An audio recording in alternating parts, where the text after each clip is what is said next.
parce que man maa ngi stressé wu nang di xool chaque instant parce que bëgg naa bu commencé rek on arrête le direct. Après on le reprend ñu ngi si 15 heures passées de 42 minutes donc à peu près 18 minutes moom moo ñu des mais mën nañu waxtaan ba 15 minutes à peu près. moins 5 alors naka nga gisee ñu attaquant yi la place de Boulaye Dia Pape Thiaw choisir na Jackson. Ouais, bon, moi je pense que c'est les deux attaquants qui ont bon, ils ont montré leur marque sur le plan international et ils méritent leur convocation. Donc je pense que Boulaye a fait le boulot la fois passée contre Soudan. Et bon, on n'a pas eu assez de temps de récupération. Et Nicolas a rentré pratiquement tardivement. Et je pense sur le plan de la récupération, et je pense que Nicolas Teji, Momo a récupéré que Boulaye. Donc je pense que c'est un bon choix. Et Nicolas aussi, c'est un bon joueur, franchement. Il faut que nous regardions sur le plan international, là, le joueur que donné.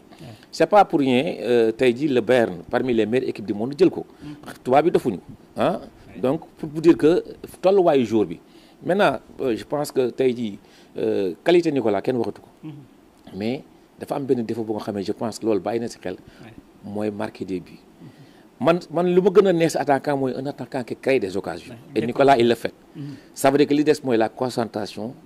mu rek moo ci des muy dugal bi mais il a toutes les qualités pour un attaquant. Donc loolu aussi le football est un peu révolu.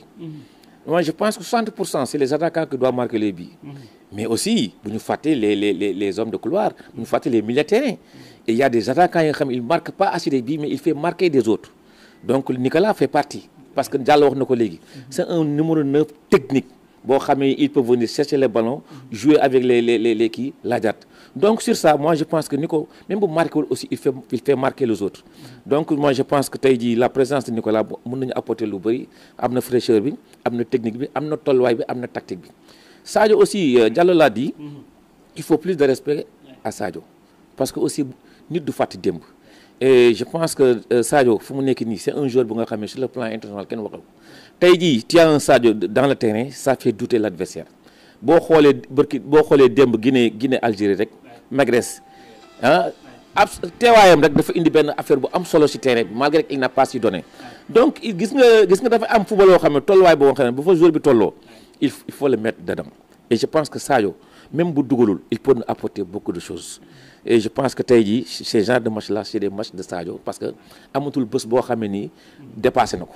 Kon je pense que tey jii pression engagement tout tey jii il pourra le gérer aider xale yi ñoom Lamine Camara comme ça ñooñu aussi Sadio dans le terrain daf leen di gën a jox envie daf leen di gën a jox fit tey jii Sadio war na mën a nekk dans le terrain nekk un capitaine nekk un joueur bu nga xam ne tey jii il peut faire la différence pour faire marquer les autres aussi. Moi je pense que tey jii Sadio daal c'est quelqu'un bu nga xam ne nii nañ ko gën a jox respect xam ne c'est un joueur mondial et puis championnat arabe bu mu nekk aussi ma ngi fay def la nga xam ne aussi comme un professionnel il marque des buts il fait une bonne prestation donc je pense que tey jii match bi il pourra nous faire sortir beaucoup de choses. Iliman Ndiaye. Bon, Iliman Ndiaye, je l'ai dit à Mamadou, moi je pense qu'il fait partie des meilleurs joueurs actuellement. Si en forme, actuellement, les Everton, championnat actuellement, franchement, c'est un joueur vraiment, c'est un joueur d'avenir. Moi je pense que Iliman, dans le ni yo Sadio Mané tay mom moy téji équipe nationale bi bo xolé ci kanam liñ koy reprocher toujours moy à un moment donné il doit lâcher le ballon. Je pense qu'à un moment donné, il faut abuser trop ce ballon. S'il parvient à rectifier ce truc-là, à un moment donné, vous gagnez ce duel, tapez, gagnez, moi je pense que c'est le force. Et je pense que si instance bo xamé ni buñu indalé le musée Everton dal vraiment c'est bon pour le Sénégal. Diallo Elimane lolu moy défaut pratiquement lolu ñepp di inquiétude bobu la nit yi di am. Il est bon techniquement mais parfois du gaaw baye bal bi. Oui, mais c'est comme Moussa a dit, hein, parce que nous n'y pas de sur terrain de football. Tu sais que joueur bu nek da ngay am c'est fort.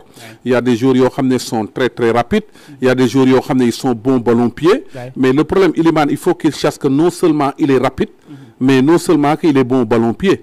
Maintenant, tu sais que comme nous il y a technique de jeu et technique individuelle.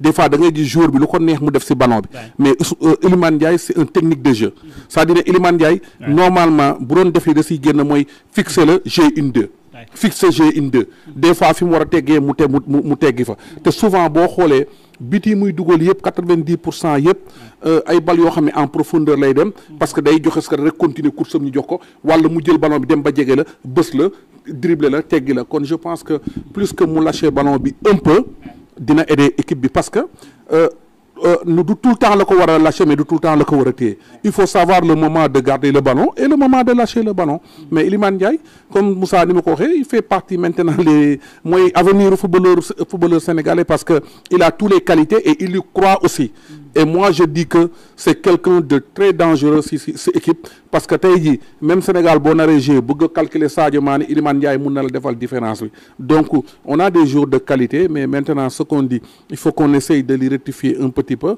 c'est des pros xam nañ ko même ñoom sax xam nañ ko mais il faut que ñuy concentrer wu ci situation yooyu. Pape Thiaw l'entraîneur il doit écrire quand même son propre histoire à partir d'aujourd'hui en fait on peut dire qualifier l'équipe nationale wala sax ñu xalaat ni gagné nañ peut-être mën nañu dem directement Pape Thiaw. Oui, mais moi, Pape, ce que je dis, je le répète, je lui souhaite vraiment beaucoup de succès parce que c'est quelqu'un de bien, c'est quelqu'un qui écoute. Même j'ai toujours wax xulo ne même contrat bi ñu ko jox d'accord ma si parce que dama ne contrat bi ñu ko jox c'est contrat boo xam ne nu ma ko mën a waxee dafa mel ni gëmuñu ko à 100%. Parce que moi, je l'ai dit au début, parce que tu ne peux pas demander Pape Thiaw qualification Coupe du Monde, d'accord, mais tu ne peux pas les demander d'amener Coupe d'Afrique par rapport à nous. Moi, j'ai dit que qualification Coupe du Monde, c'est normal, mais en Coupe d'Afrique, il faut lui donner des objectifs d'aller jusqu'aux demi-finales. Après, mais tu ne peux pas le demander que moi, on dit Coupe aussi, quoi. À part ça, man, ça, je n'étais pas d'accord parce que je suis son avocat sur ça, parce que lolo, c'est d'un contrat, c'était pas logique. Mais Pape Thiaw c'est quelqu'un qui écoute c'est quelqu'un aussi boo xam ne ragalul aussi tamit parce que je vois que ne mu ngi dem ak ay choix am mu ngi déglu nit ñi mais aussi tamit mu ngi def ak xelam parce que aussi boo bëggee déglu Sénégalais yëpp aussi tamit mais munoo dem aussi parce que Sénégal ku ne xam ne football mais yow mi nga xam ne yow yaay responsabilité bi yow yaay xool li nga war a def et Pape Thiaw mu ngi dem si ay choix am c'est-à-dire ne bu ma xoolee jeu am nekkul jeu Pape Thiaw jouewul jeu boo xam ne c'est défensif c'est un jeu il joue toujours un jeu attaque donc loolu moom laa ko gisee donc maintenant aujourd'hui tey li ma koy dénk rek mooy défensif na am une bonne organisation balaa muy xalaat ci kaw attaque ci kaw parce que les matchs sont pas la même chose. Oui, parce que pression supplémentaire bi ko fédération bi teg aussi c'est excessif en fait nga mënoo toogee fi nga toogee ñu teg sa kaw ni da nga war a jëli Coupe d'Afrique bi Coupe du Monde da nga war a qualifier coupe donc loolu aussi pression supplémentaire yooyu noonu ñu teg ci bopp bi est-ce que dina ko atteindre finalement. Oui, mais après il faut dire que c'est l'ancien régime de fédération. Moi je l'ai dit au début. C'est des choses du ma bàyyi ba tey di ko wax man je l'ai dit au début à la télé je l'ai dit que Pape Thiaw ni muy def nii bàyyi ko demande que qualification Coupe du Monde c'est normal parce que le Sénégal toll na foo xam ne waratul bañ a dem Coupe du Monde mais pour emporter en la Coupe d'Afrique aussi tamit amoon nañ 2 années yoo xam ne mënoon nañ ko jëluñu ko aussi mais donc après il faut pas mënoo ko laaj loolu mënoon ko laaj ne ko boo demee ba finale wala ba demi-finale man loolu laa gënoon gëm mais le coup est déjà parti il a déjà accepté je pense que beneen fédération la nekkal fédération bi dina xoolaat situation yi li ñu koy souhaiter d'abord mooy aujourd'hui son qualification et notre qualification de notre équipe nationale du Sénégal. gis nañ sànq ba léegi vidéo yaa ngi circulé suñu mbokk sénégalais yi nekk foofu maa ngi gis Paco bu Gaynde équipe nationale ñu ngi koy xaw a bousculer tuuti. maanaam insécurité mi mel ne lu fay xaw a am ay gaz lacrymogène di nekk ci buntu stade beeg yooyu loolu aussi c'est l'Afrique wala voilà kañ la ñuy